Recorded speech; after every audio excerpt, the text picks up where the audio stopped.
ஏமாத்துறவனை விட ஏமாறவன் தான் குற்றவாளி நீங்க அடிக்கடி சொல்லுவீங்க. நான் ஏமாந்துட்டேப்பா. இப்போ உங்க முன்னால குற்றவாளியா நிக்கிறேன். என்ன மன்னிச்சிருங்க. விடுகதையா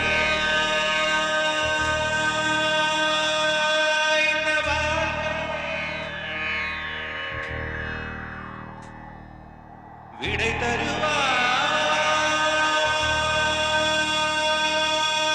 யாரோ. துனது ராஜாங்கம் இதுதானே, ஒதுங்க கூடாது நல்லவனே. தொண்டுகள் செய்ய நீ இருந்தால் தொல்லை நேராது தூயவனே. கைகளில் பொன்னள்ளி நீ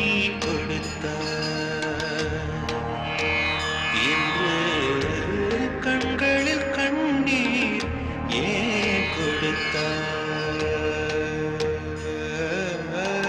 காவியங்கள் உன்னை பாட காத்திருக்கும் பொழுது காவி உடை நீ